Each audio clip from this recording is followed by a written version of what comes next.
Hello everyone, and welcome back to my YouTube channel. In today's video, I'm going to be talking more in depth about why I am taking an extended leave from my work as a therapist in private practice. And I have 5 different tips for you if you are someone who is thinking about taking a hiatus as well for a variety of reasons, or maybe you are just curious about the process because as therapists, we are in an extremely unique role where, yes, there are other therapists that can do the same job, but only we have the relationship that we have with our clients. So it's kind of a special thing to think about leaving your role for an extended amount of time. And I've already done this once with my first baby, but I knew I was coming back. I think I took a 3-month maternity leave. And now I have actually closed my practice down and I am taking an extended leave until I feel ready to go back, and probably when my kids are starting preschool. So if that sounds of interest to you, just keep watching. Hi, my name is Allyssa Powers, and I created this YouTube channel to teach you the things that grad school didn't so you can thrive in the mental health field. Now, getting right into the context of my leave. So I am pregnant with my second son. I am due at the end of February. I've mentioned this in a couple of my more recent videos, but I started to really feel like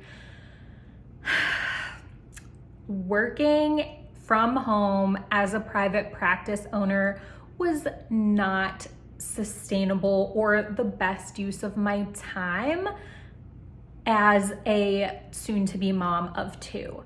Doing it with one was doable, and honestly, like, no judgment, everyone has different financial situations, but for me, I didn't want to outsource the cost of childcare because I think my income as a therapist would have probably just canceled it out anyways, because I'm not working tons of hours anymore. And so I built up a really solid caseload back before I had my son. I probably had around 35 to 40 people on my caseload. I saw a lot of them bi-weekly, so the most I would ever see would be 20 to 25. I usually worked 5 days a week and I would see 5 clients at most. And those years were great financially. That is what I think most people consider full-time in private practice. But after I had my son, I cut way down on my hours. I probably saw between 8 to 10 clients a week, and the most I could see would be 12 via the time slots I had with childcare. And it just honestly started to really wear on me because I felt like I was constantly rushing around trying to get my son settled, or a lot of times I would be breastfeeding between sessions, or trying to get him down for a nap, or I'd hear him crying, and it just stopped working for me. And I am very privileged and lucky that I have a spouse who works full-time and can support our family. So that is the context of why I am taking a break. I don't know how long it will be, but I knew it was long enough where I needed to say goodbye to all of my clients and refer them out to other clinicians. So I wanted to give you some things to think about if you are taking a hiatus for any reason. Sometimes people take a hiatus when they're in between jobs. Sometimes it's because of a chronic illness. Sometimes it's because they're moving to a new state and they need to figure out, opening a new practice, or they need to go on maternity leave like me. So I want to walk you through a couple of things to think about because I have done this before. First thing that you want to make sure you do is give clients enough time to process that you are leaving. So I think a good rule of thumb is around 2 to 3 months. I think it's really tricky with pregnancy, especially if you are someone who has maybe experienced pregnancy losses. I would never tell clients before I was at least halfway at the 20-week mark.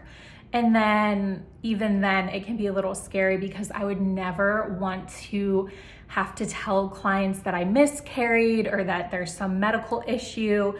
Just personally, of course, like these things do happen, and my clients would of course be understanding and wonderful about it, but it's just a part of the job that's really hard because clients don't really know much about you. They might know a few antidotes that you throw out, but they don't know anything about your personal life for the most part. So I think even telling clients you are pregnant at all can feel very vulnerable and strange. So I think, giving yourself enough time to come up with good referrals, helping them to process the, termination continuously leading up to it. They know when the end date is so they can make plans, because some clients are going to be higher need and probably want a new therapist lined up for like the week after you're done. And then there are some people that are just naturally going to want to take a break. So that is the first thing to think about.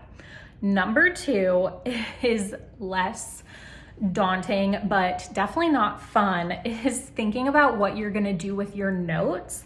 If you have an EHR system, then you're going to have to download a pretty big file that will be encrypted and has all of your client information. So documentation, notes, their contact info, their intake forms.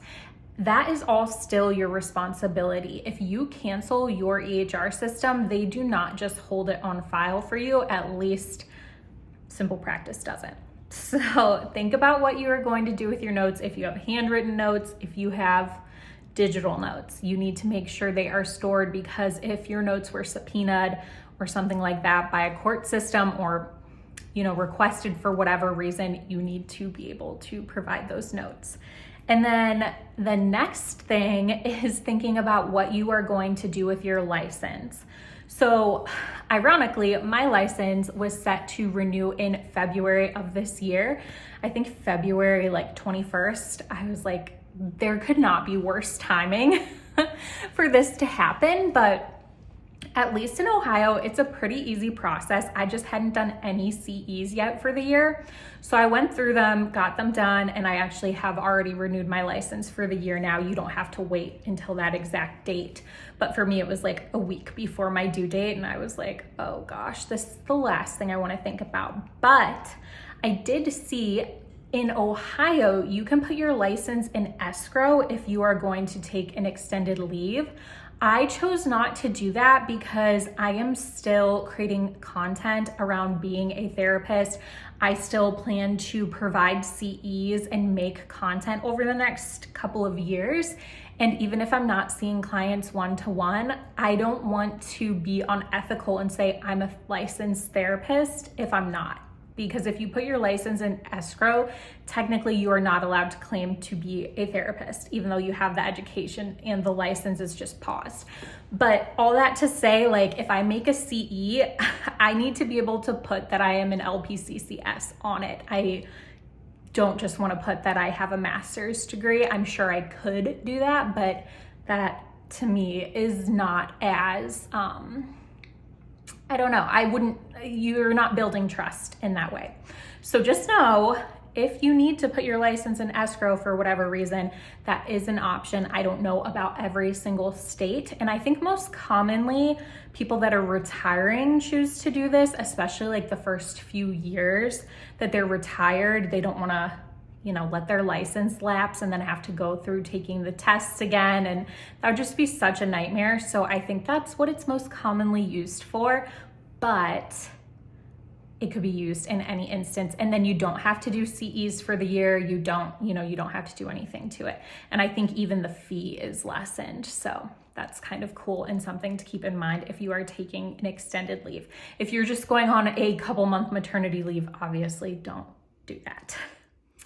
Okay, the fourth thing that you are going to want to think about is just being able to be super ethical and reliable for people reaching out to you.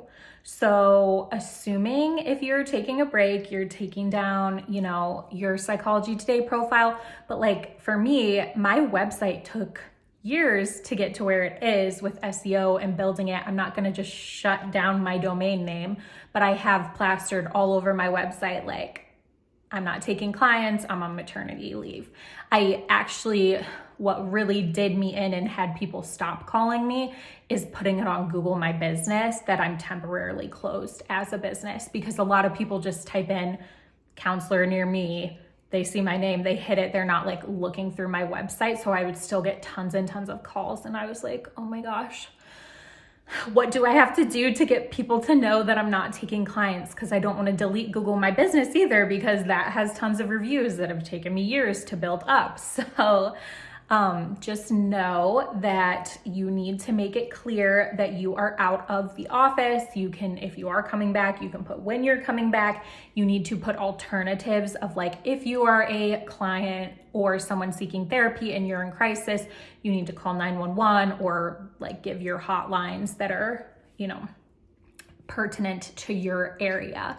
But an autoresponder on email can be a great thing. I told all my clients that I'm going to be lightly monitoring it, and eventually I probably will take that email off of my phone and just check it from my computer every now and then. But you really don't want to get yourself into an ethical dilemma with being unreachable, even though clearly we are human beings and sometimes life happens and we are going to be unreachable. Like the couple of weeks after I give birth, I'm not going to be like looking in my emails, but I will have everything set up to let everybody know that if they need me, I am indisposed and they are going to have to reach out to these other resources.